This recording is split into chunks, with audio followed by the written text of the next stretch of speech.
cave-dwelling humanoid monster crawlers from Descent franchise. Explained in great detail. Betrayals, claustrophobia, killings, and mysterious cave monsters have come together to make today's movie series what it is and more. If you're into the adventure horror genre, then you'll love today's pick. The Descent transforms survival horror into a vicious war for the ages, with equally harsh and gruesome fatalities. However, what really makes these movies cult classic status worthy are the monsters in the series. The crawlers transform The Descent from a straightforward story into a terrifying horror flick. The creatures become even more scary because their origin story is kept short and mysterious. They're chaotic and unpredictable because they don't have a genesis, which makes them the ideal predator. Neil Marshall wrote and directed The Descent, a British horror film released in 2005. The story follows 6 ladies as they enter a cave system and fight to survive against the humanoid beings that live there. Post the success of The Descent, both with critics and in theaters, the makers of the film saw the opportunity to follow it up with a sequel that picks up right after the first one finishes. So let us take a deep dive into the depths of the cave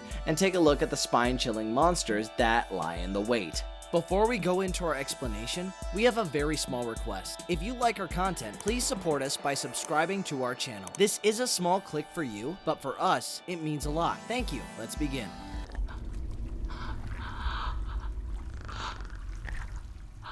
Face your deepest fear, The Descent 2005. Despite initially declining the project out of fear of being typecast as a horror film director, Neil Marshall's The Descent was an instant box office triumph when it was released in UK theaters in 2005. Marshall agreed to make The Descent on the condition that he could go against the plan for a mixed cast and cast solely women in the key parts, despite the fact that his last picture, Dog Soldiers in 2002, only had one female lead character. Women, he argued, were grossly underrepresented in the horror genre. The movie did spectacularly well and beat out The Cave, which was a movie with the same concept that released in the same week as The Descent by a mile. The movie begins with a group of friends having fun, whitewater rafting in Scotland. It looks like all is well, but on the way back home, one of the friends, Sarah, gets into an accident with her husband, Paul, and her daughter in the car. Unfortunately, the accident results in the death of both Paul and her daughter. The movie then shifts focus to all the friends reuniting in 1 year after the incident to cheer up Sarah and go on a cave exploration expedition in the Appalachian Mountain System in North Carolina, USA. The group includes Juno, Sarah, Beth, Sam, Holly, and Rebecca. The group follows Juno's lead, who had supposedly already scouted the location and knew the best routes. There's also visible tension and hostility between Juno and Sarah. Juno addresses it when they sit down for their lunch break as she tearfully apologizes for Sarah not being there for her, post the death of her family. After lunch, they continue on and reach the cave. They start exploring the passageways and spaces, but it is as with all the cave systems, one mistake and you are in danger. A passage collapses, and as soon as the entire group crosses,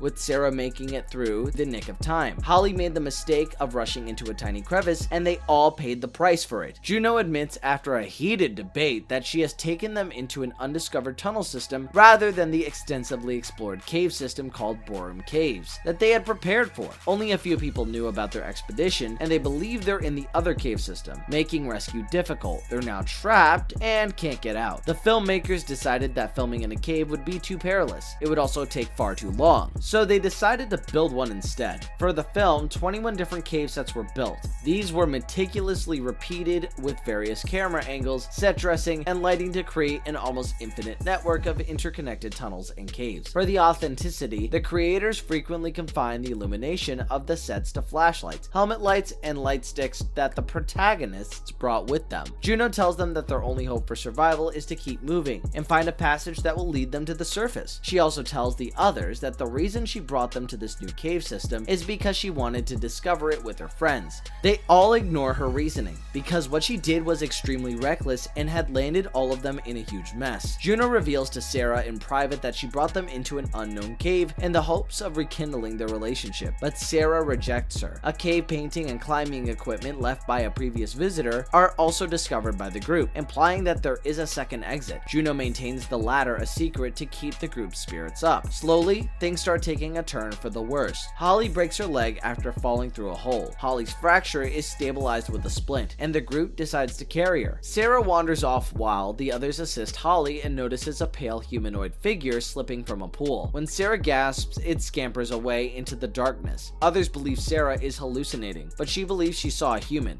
A man. I saw a man.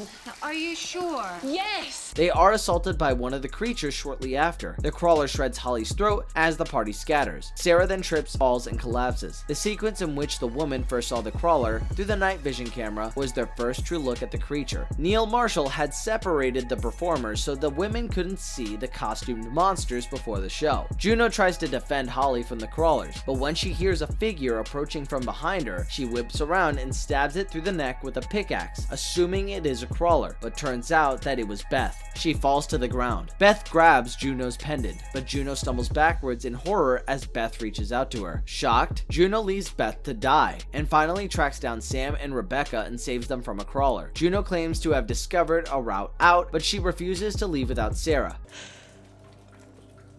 I'm not leaving without Sarah.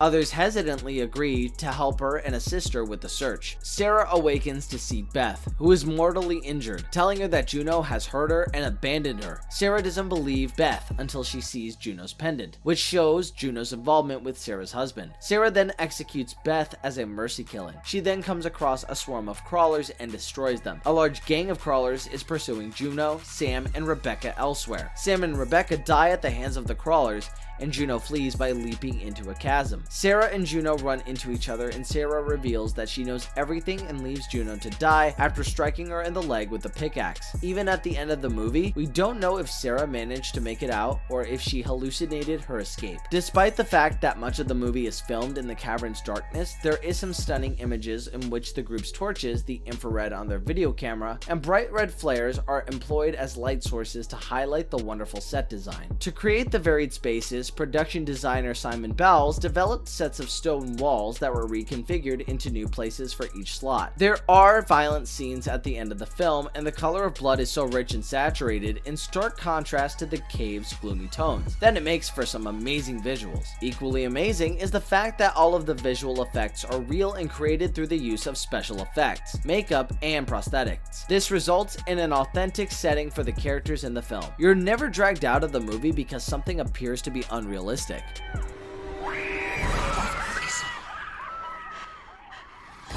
Fear runs deep, revenge runs deeper. The Descent Part 2, 2009. 3 years after the success of the first movie, we got the sequel. The first film, The Descent, was edited by John Harris in 2005. For The Descent Part 2 in 2009, he returned as a director and editor, making his directorial debut. He returned to his formal employment as an editor after that, with this film serving as his lone directing credit. A terrified and blood-covered Sarah finally manages to escape from the cave 2 days after the events of the previous film. With no memory of what happened within, she is taken to the hospital, where it was discovered that some of her blood matches Juno Kaplan's. Sheriff Vanes orders Sarah, his deputy Ellen Rios, and 3 specialists, Dan, Craig, and Kath, to return to the cave in order to locate the missing women. With the help of a sniffer dog, a new entrance is discovered. The members of the squad are led down an abandoned mine shaft by the creepy Ed Oswald. The gang discovered Rebecca's disfigured remains while traveling through the abandoned mine and flash into the caverns, leading Sarah to suffer fleeting flashbacks of the crawlers. Sarah has a prolonged flashback of the previous events while crawling through a tiny cave passage, and in a tense frenzy, attacks Vanes, Greg, and Ellen before fleeing deeper into the tunnels. Vanes pursues Sarah but finally runs into a crawler and fires a shot, causing a section of the cave to collapse. This separates Kath from the rest of the gang, trapping her in a rock choke. Ellen, Dan, and Greg uncover the video camera used by Holly in the first film, in a room full of bones. Dead animals. Hundreds of them. They watch the video, which shows the woman being attacked by the crawlers who live in the caves. The video camera shots in the sequel were shot with the original cast from the first film. Neil Marshall, the executive producer and director of the first film, wanted to expand on the recording that Holly made on her camera in the first film. The 3 are then separated after being attacked by a bunch of crawlers. The crawlers were slightly revamped for the sequel by the director John Harris. Apart from having darker skin tones that help them blend in better, they appear more savage, with more scars and deformities that signal years of inbreeding. They also have multiple rows of teeth, similar to a shark for shredding flesh. Ellen starts yelling for help, alerting the crawlers about her location, but Sarah intervenes, warning her that the crawlers are blind and hunt by sound. A crawler attacks and murders Dan, ripping his throat open and dragging him away, as the two watch. Kath later breaks free from the rock constriction, killing a crawler in the process, before colliding with Greg. The two climb away from a crawler, using their radio to deflect the crawler's attention away from them. They go deeper into the cave and discover Sam's corpse suspended above the abyss where she was killed in the first film. They decide to try swinging across the abyss with the help of her corpse, but are attacked by crawlers. Kath makes it to the other side when Greg falls over the abyss while attacking a female crawler. Kath is ambushed and killed as well, once she crosses over to the other side. Ellen and Sarah explore the cave farther and kill another crawler. In case she dies, Ellen records a video message on her phone, revealing that she has a daughter, and this motivates Sarah. Vanes is lost in the cave and is about to be killed by a crawler when he is rescued by Juno,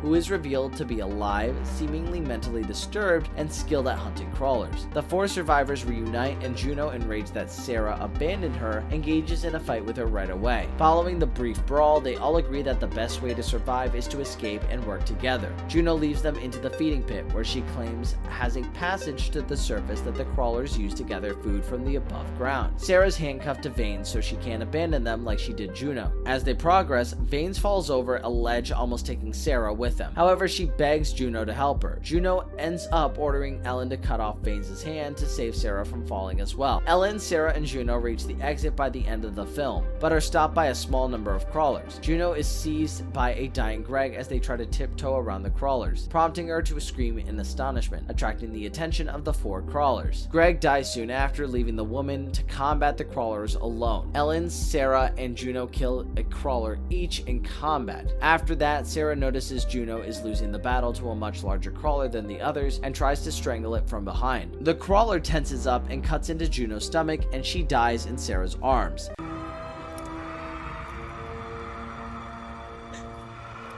Ellen turns around to go as Sarah mourns Juno's death, but they are encircled by a big swarm of crawlers. Sarah, with nothing to lose, screams in a noble act of self-sacrifice, attracting the attention of every crawler and allowing Ellen to flee. Ellen breaks through the cave's exit, just like Sarah did when she first escaped, and is ready to ring her mobile phone when she is assaulted by Ed, who smacks her in the face with a shovel and drags her back to the entrance as crawler food, a twist we did not see coming. As Ellen regains consciousness after the hit, a bloodied crawler leaps from the cave entrance and presumably drags her back inside. What is impressive is that Simon Bowles, the film's production designer, took the narrative and literally drew up a layout for how all 30 caves would connect and how the players would move through them. Some of the action set pieces were exciting in their savagery, while the film's tongue-in-cheek tone being without a doubt the only way to go, as trying to replicate the tone of the original Descent would be impossible given the premise, discoveries, and creatures already presented. I think I know which way they go. They must have a route to the surface. So let's go.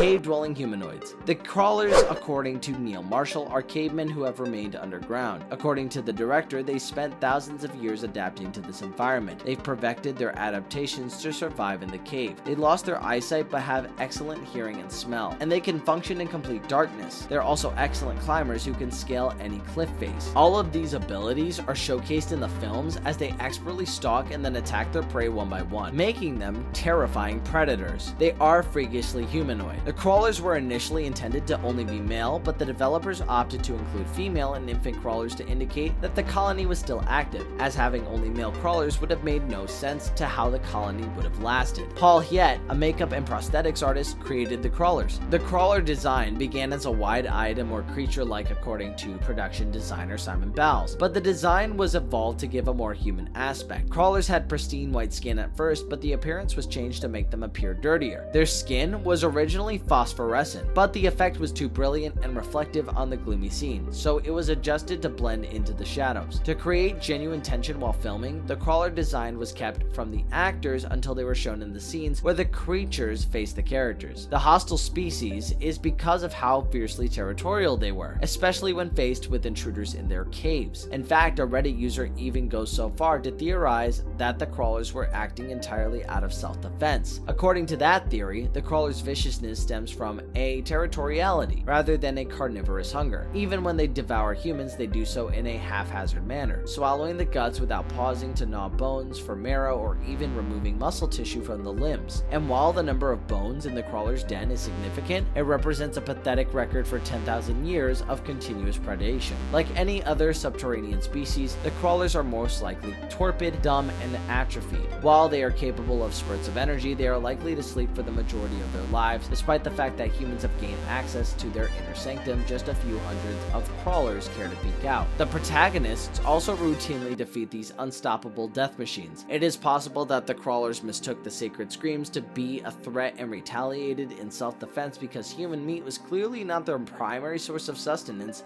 when they had clearly grown accustomed to humanless cave systems. So maybe it is time we cut those creatures some slack?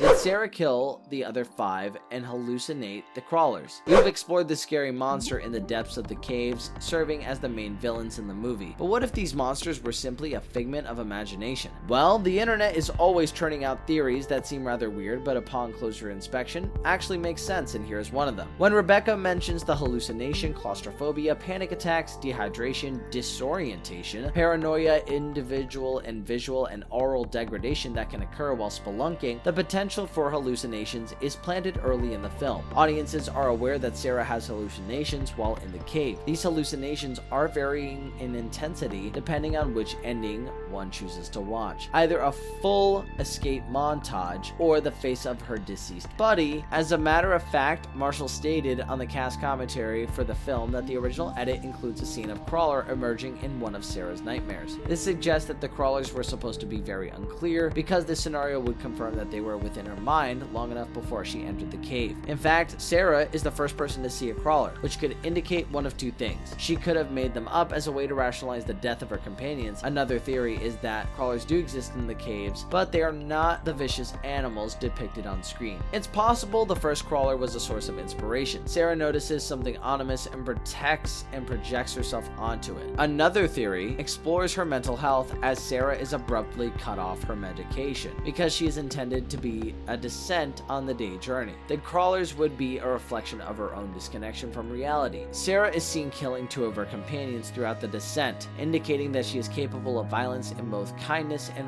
retribution. In the midst of a swarm of crawlers, she sentences Juno to death. If the crawlers are Sarah's projections, the swarm could have been enraged, mind-seeking vengeance for Juno's adultery with Sarah's husband. A theory draws parallels between Sarah's 5 pals and the 5 crawlers she kills. The hallucination she has of her daughter pairing a cake with 5 candles solidifies the link between Sarah's mental illness and the number 5. The candles in her final hallucination could represent 6, the end of Sarah, as she knew herself. Her companions are literally dead, but she has been figuratively wrecked by her descent into lunacy.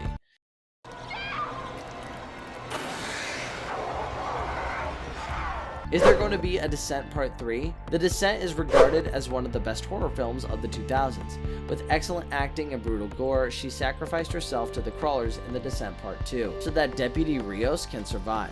Rios escapes the cave only for Ed, the old man who led the cops to the mineshaft elevator, to survive. Rios just wakes up in time to see a crawler leap at her. The crawler puts her back into the cave hole and tosses her in. Will The Descent Part 3 ever be made? The second film ended on a major cliffhanger, but what will The Descent Part 3 ever be made? When the finale of the sequel left some intriguing options open, The Descent Part 3 as to why Ed is helping feed the crawlers when the film barely broke even. It was sold on DVD, but people who enjoyed the first film were disappointed by the sequel. In fact, the film's executive producer, Neil Marshall, later said that he wishes the sequel wouldn't have been made because the tale wound up at the end of The Descent. Neil Marshall has moved on to programs like Game of Thrones and comic book movies like Hellboy in recent years. Also, considering how he felt about the first sequel, it's unlikely he'd want to make a second. Given the passage of time and the widespread lack of interest for another sequel, it's safe to predict that The Descent Part 3 will not be released.